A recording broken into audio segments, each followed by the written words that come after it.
So this information, which I'm about to share with you, comes from oipc.ab.ca. This is the Office of the Information and Privacy Commissioner of Alberta. Now I'm going to scroll down their homepage to this part here. Sorry, it's in grayscale. It says Video Surveillance Guidelines. The use of video surveillance by private sector organizations has exploded in recent years.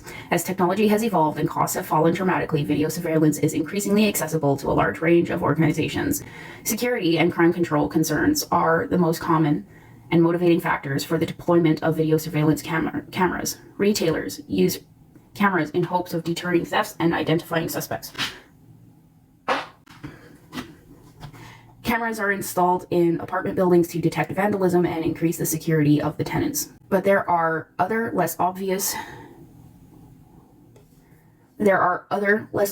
uses as well. Some retailers conduct video surveillance to analyze consumer behavior, which store aisles they frequent, where they stop, what products they examine.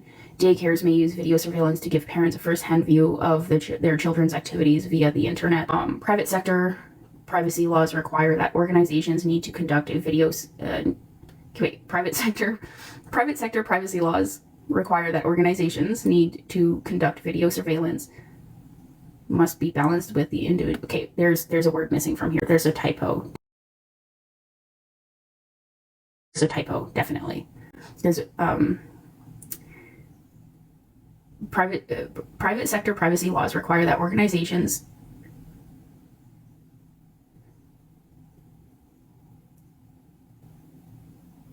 why is this so wonky for me to read? Need to conduct video surveillance must be balanced with individual rights to privacy, which includes the right to lead their lives free from scrutiny. Okay, now I have text messages from this landlord indicating that, well, first of all, I'm already facing scrutiny from my landlord, and this camera was placed there for additional scrutiny. Let's make that clear. And it's in his text messages. I wouldn't just say that just about anybody. Like, you have to give me admissible evidence for me to say that. Given its inherent intrusiveness, organizations should consider all less privacy invasive means of achieving the same end before resorting to video surveillance. To help organizations achieve compliance with the private sector of to help organizations achieve compliance with private sector privacy legislation. Holy fucking shit. We have developed these guidelines, which set out the principles for evaluating the use of video surveillance and ensuring that its impact on privacy is minimized. These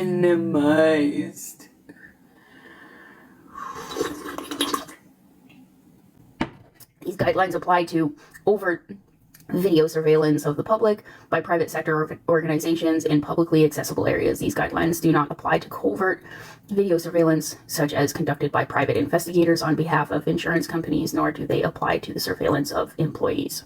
An important note: private sector privacy laws one, that it says laws and then the number 1, govern the collection, use, and disclosure of the information about an identifiable individual. Surveillance through a video camera is subject to privacy laws under PIPEDA and British Columbia's PIPAs. The information does not need to be recorded. 10 things to do when considering planning when you're planning. So before he put the video camera up, he should have gone through this list of 10 things. Determine whether a less privacy invasive alternative to video surveillance would meet your needs, aka an alarm, you dumbass motherfucker. 2, business reason for conducting video surveillance establish a business reason for conducting video surveillance and use of video surveillance only for that reason. Sir, in his text message, he said, if you're going to be saying anything that's untrue about me on the internet, I have a right to know. I have some cameras on order. I'm going to be surveilling the outside of the house. So he told me that he was getting cameras for outside, and he installed the camera inside.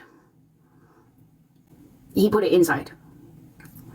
And he said it was for the security of his door, but Oh, he didn't even say that. I said that. I just assumed that because it was placed by his door. I'm like, well, why is the camera on my kids and not on your door if that's what you're concerned about, right? Like, have you even had anybody threaten for vandalism? Nobody threatened you to vandalize your home? Then why are you concerned about vandalism? Has any vandalism occurred with this current tenant living in here? No? Well, why are you concerned about vandalism if I've not vandalized any? Sounds like you're trying to justify reasons to spy on your tenant. And considering the stack of evidence that I have of him already obtaining illegal footage of me in my home, I'm pretty sure the judge would also be suspicious.